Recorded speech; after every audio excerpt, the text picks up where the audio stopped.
North Korea claims it's detonated a hydrogen bomb, prompting the UN Security Council to hold an emergency meeting and condemnations to be issued from across the globe. Palestinian Authority President Mahmoud Abbas, citing peace process on Syria and Libya, calls for an international conference on solving the conflict with Israel. And Iranian President Hassan Rouhani denounces Saudi Arabia's, quote, childish actions as the Sunni-Shiite divide in the Middle East continues to widen.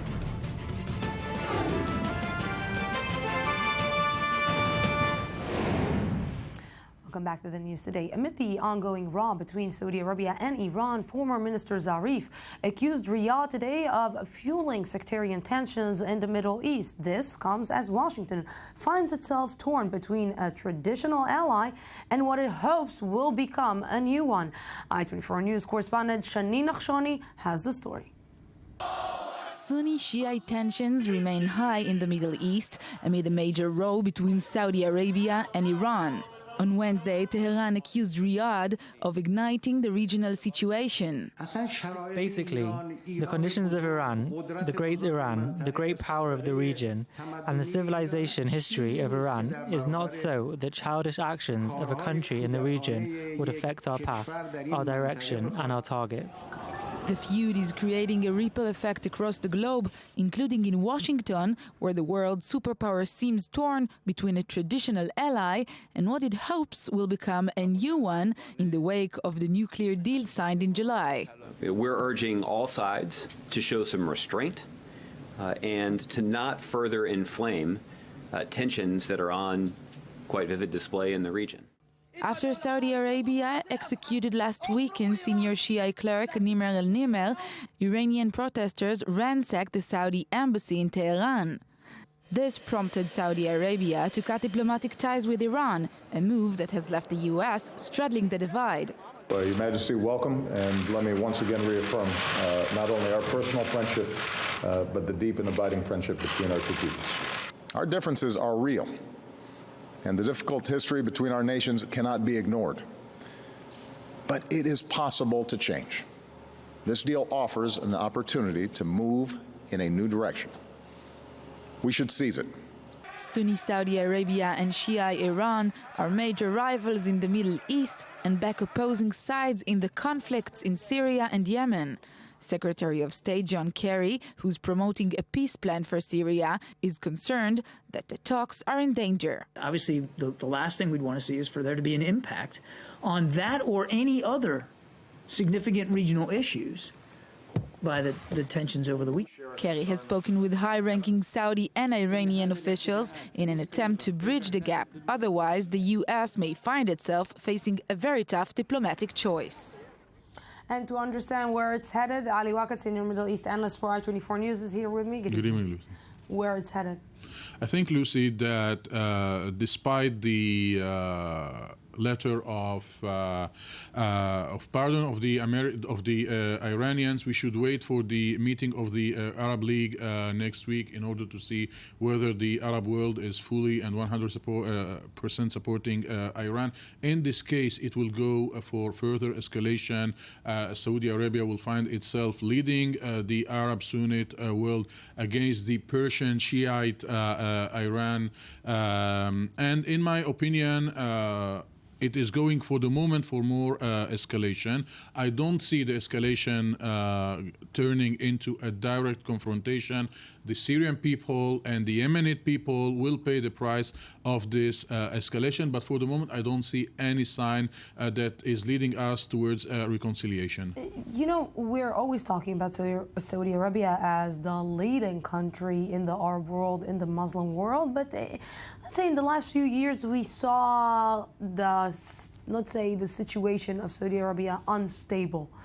This time, what we are seeing is that it seems like the Sunni world is not even thinking twice. Saudi Arabia said something, this time we're going after it. Why is it? Is it because ISIS? Is it because the problematic situation? I don't think that there was a problem of stability in Saudi Arabia, but yes, the Saudis lost some of their hegemony in the Arab world. This is with no doubt, maybe? and some credibility due to the fact that when they lead the Arab world into this Syrian war, hoping that it will end shortly, and it is lasting now for almost 5 years. Same thing for Yemen. In March, they started a war where they were sure that by the summer they will be ending this war, and nobody can anticipate how will end the war in Yemen. And this is turning Saudi to a into a weak situation financially speaking. Although we saw that in the last weeks as a preparation to this step vis-a-vis Iran, the Saudis, for example, decide to invest $14 billion in Egypt in order to try to rebring Egypt in their side after an attempt of Egypt to have some independent position politics. Same for some Arab Gulf countries. In the next days after the Arab League will be more clever and informative about where the situation will be going. Ali Wakad, thank you very much for this.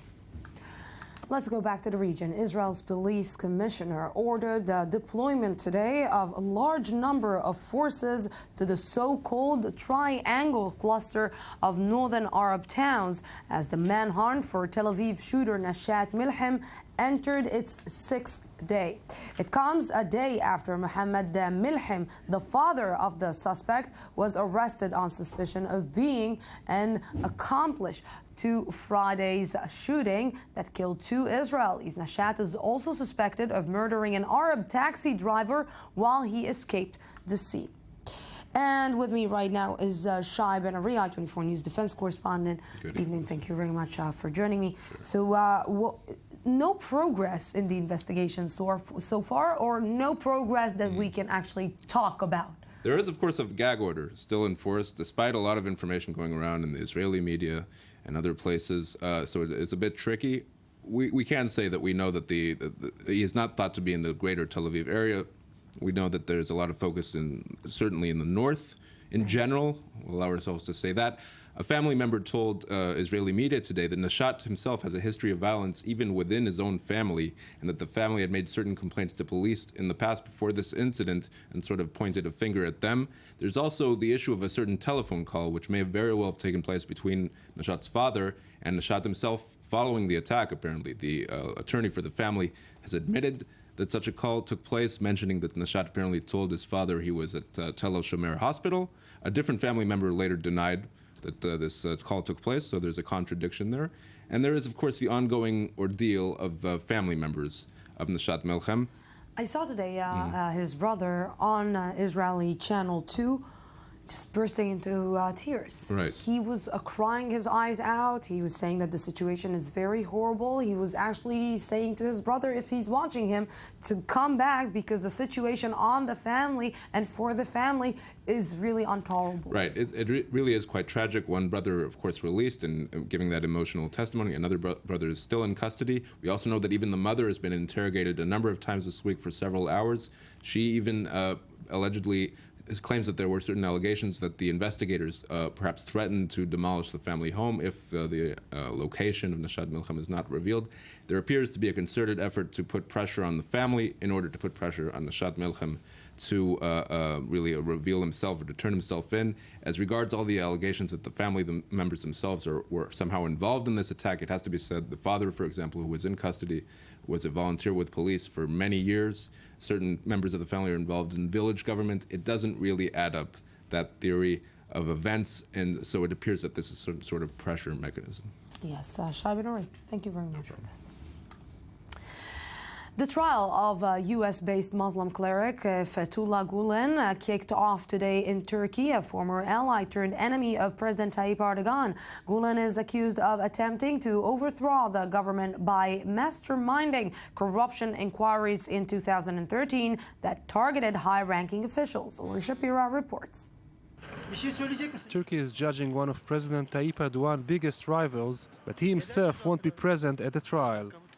US-based cleric Fethullah Gulen, who was Erdogan's chief foe, is being tried in absentia along with 68 other people for masterminding corruption probes in 2013. 74-year-old Gulen was a close ally of Erdogan when he was first elected in 2002. However, his influence increased and he formed a religious and political movement which represented a moderate blend of Islam. In recent years, Gulen lives in the US, but his supporters and related media sources have been persecuted by Turkish authorities. Last October, the Turkish police stormed into the Bangan TV station associated with Gulen and arrested several people for allegedly inciting against the government. Right now, representatives of the state are illegally occupying our work premises, and we cannot broadcast from our studios. But despite that, from our tiny 15-square-meter boardroom, our program director, with help from a presenter, is trying to continue broadcasting now through his mobile phone. The corruption allegations directly implicated some of Erdogan's inner circle, including Erdogan's son Bilal. Erdogan's administration dismissed the allegations and placed all the blame on Gulen and his supporters. This may also symbolize the current situation in Turkey, a country torn between keeping its political stability and its traditions on the one hand and moving toward the West on the other. And with me now is Natalie Ehrlich, host of I-24 News Economy Magazine. Good evening. Good evening. Good to have you back here. So let's start talking about the stock market. How are they faring today? Right. Well, there are a lot of negative pressures on the markets today, on the world markets. We're seeing that the renewed China fears are really dragging these markets down, and also news that North Korea successfully tested one of its H-bombs. So that's sending shivers throughout the markets. We're seeing much of the Asian markets down at least 1%, though the Shanghai did manage to rebound about 2%. We're also seeing European markets, at least as of the afternoon, all over 1%, close to 1.5%, each of those major bourses. And also, even the New York Stock Exchange, the Dow there, seeing triple-digit losses into the open. So there's a huge drag on the markets because of this news coming out of Asia. So let's talk about the big influencers that are going to influence the stock market, how they will do with the new status? Right. We're seeing oil. It's going to be a big drag on the markets for 2016. Already it's hitting 11-year lows, so that's another pull on the market. And so we're also expecting the Fed to have at least 3 to 4 rate hikes in the coming year, and that's going to push on the markets too, especially emerging markets like China. Are we seeing any, let's say, fear, or are we seeing any, being under pressure after what we're seeing? Absolutely. I mean, with oil dropping, hitting 11-year lows, all this negative news coming out of China, and also a nuclear bomb being tested by North Korea, this is definitely not good news for the markets here. Yes. Natalie Ehrlich, thank you very much for this. Thank you. Yes, and hundreds of demonstrators filled the streets of Cologne in Germany last night, protesting the alleged sexual assaults that occurred on New Year's Eve. The I-24 News desk with the details. Some 150 mostly female protesters gathered in Cologne on Tuesday night to denounce violence against women, 5 days after about 90 women reported being robbed, threatened or sexually molested at New Year's celebrations outside Cologne's main train station and cathedral. What happened here is terrible, but at the same time, not everybody who's here in this square should be incriminated. That's not acceptable either. The perpetrators must be caught and brought to justice. Measures must be taken, and we should show solidarity among each other, men, women, foreigners, against violence. The incidents have heated up the debate over the record number of refugees, many arriving from Syria in the past year. Germany took in just over 1 million refugees last year, far more than any other European country. Cologne city officials said they were working on measures to avoid a repeat of the mass attacks, ranging from groping to at least one reported rape.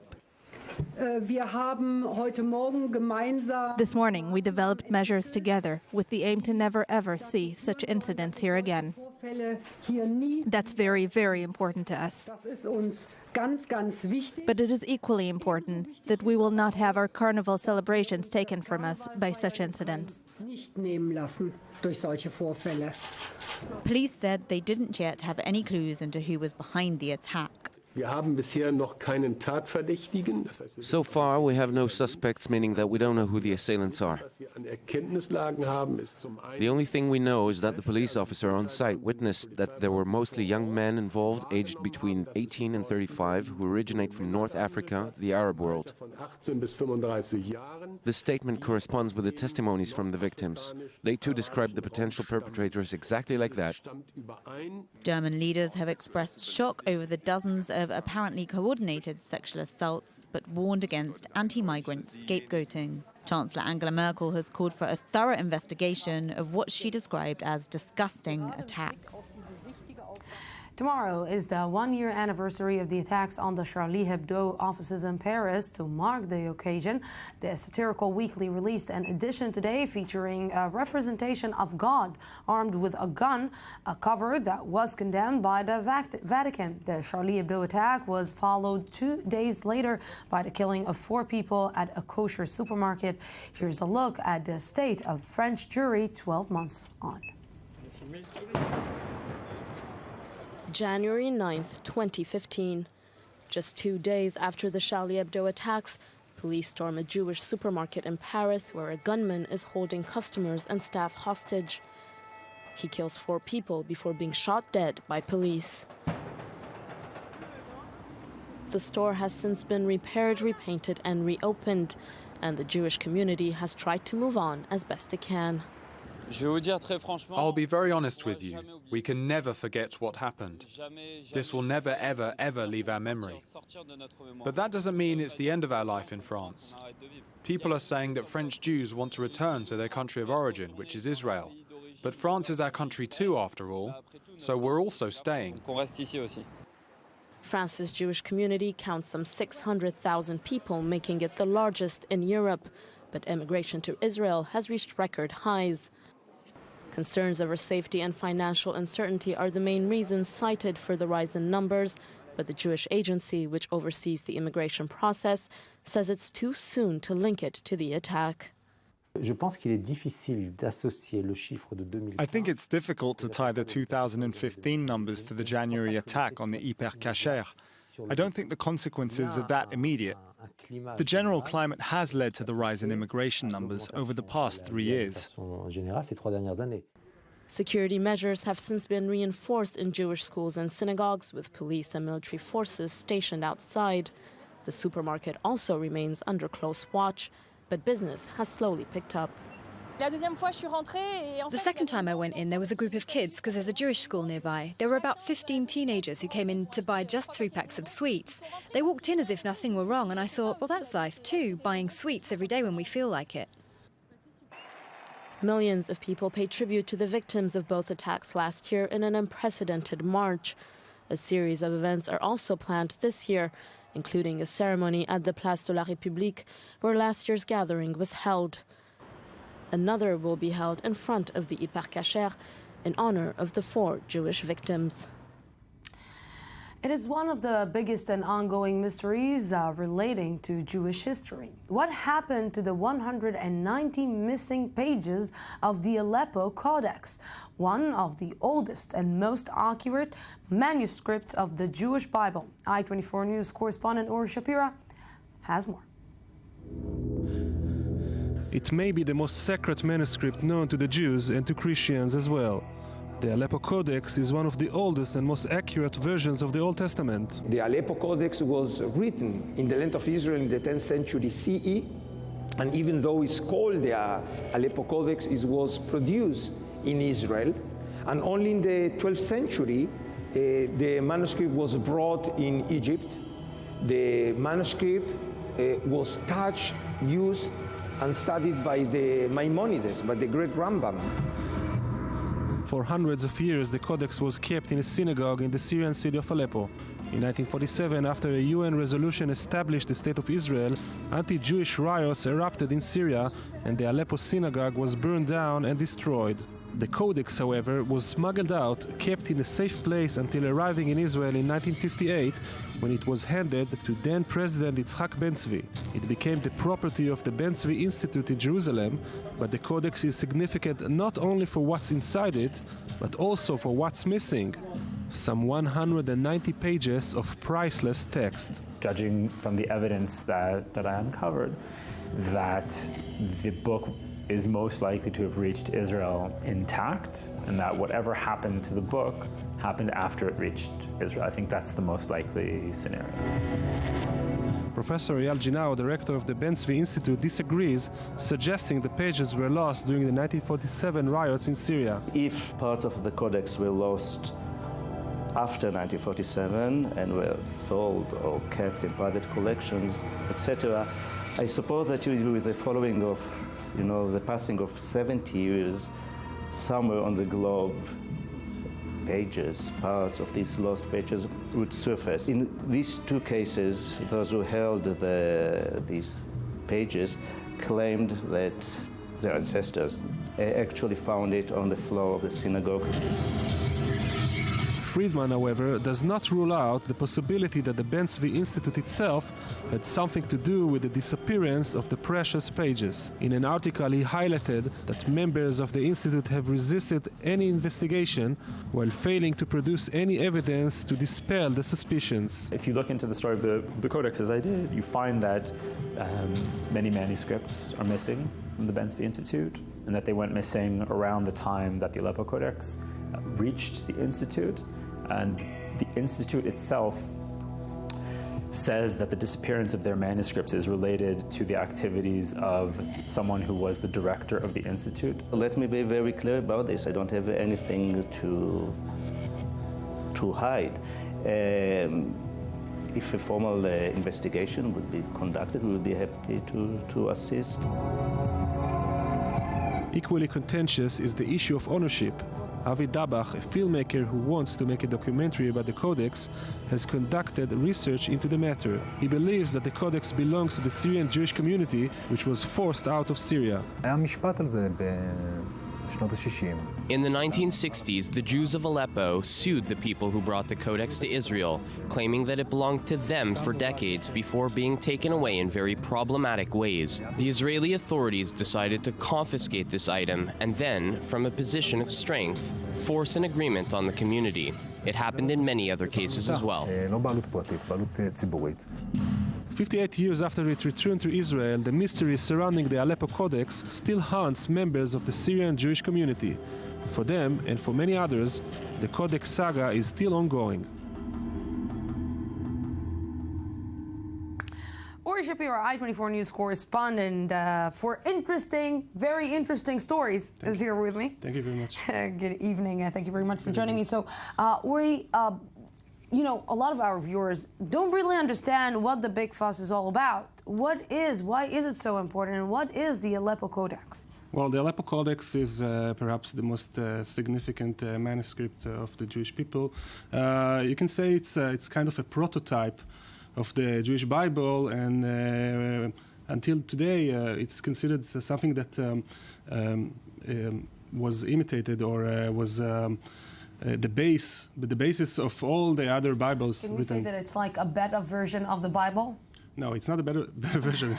It's the first, the most accurate version of the Bible, but it's also significant to the Aleppo Jewish community. They saw it as something that kept the community together for many years. So we are talking about 190 missing pages. What these pages contain that are putting such a mystery to the entire story? Well, the pages are, of course, pages of the Bible, and there are all kind of rumors, all kind of speculations. What happened to the pages? Where are they lost?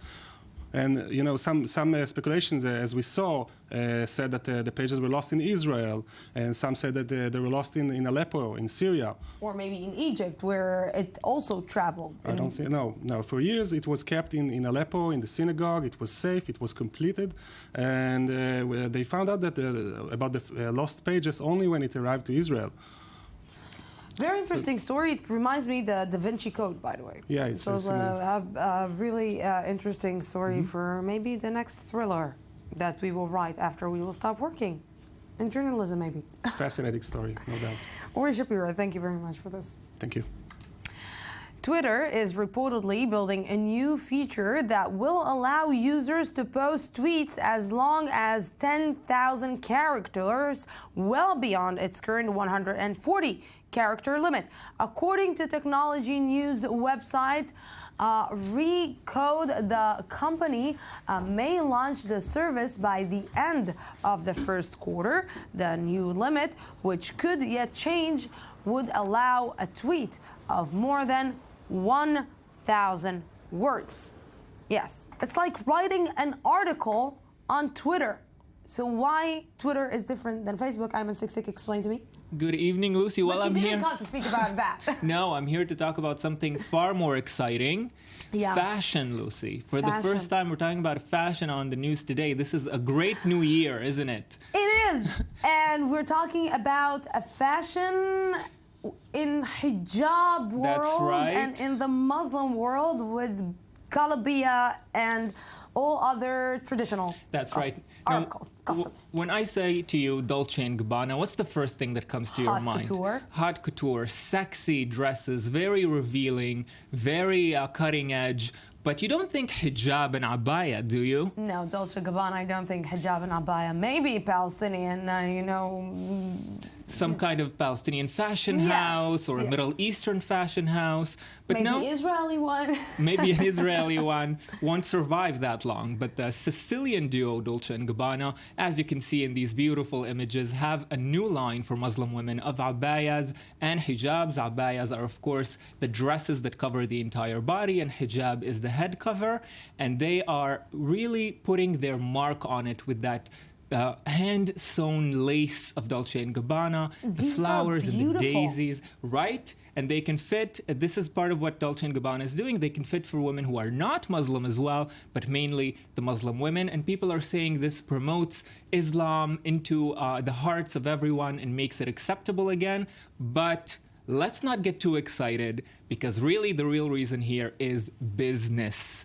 According to Thomson Reuters, Muslim women spent, just in 2013, Lucy, $266 billion on clothing and shoes in 1 year. $266 billion. And by 2019, that's expected to rise to almost $500 billion. A lot of money in the Arab world. Dolce & Gabbana don't want to be left behind. You know, it's very interesting because they want to make Muslims and to take Muslims to the high fashion, the more Western. Is it accessible and to be accessible to everyone? But can everyone pay this? Well, only really rich Muslim women who can afford this. Anyway, there's a lot of them, Lucy. There's a lot of them. You know, Shayak here right now is in my ear. I can see him smiling, and I know that he's imagining me in this hijab and abaya. Well, there was never a better time to go traditional than now that Dolce & Gabbana are issuing this line. I would if I were a woman. I want you next time with abaya. We're going out for a small break and update from our news desk, and then we will be back. I'm in abaya.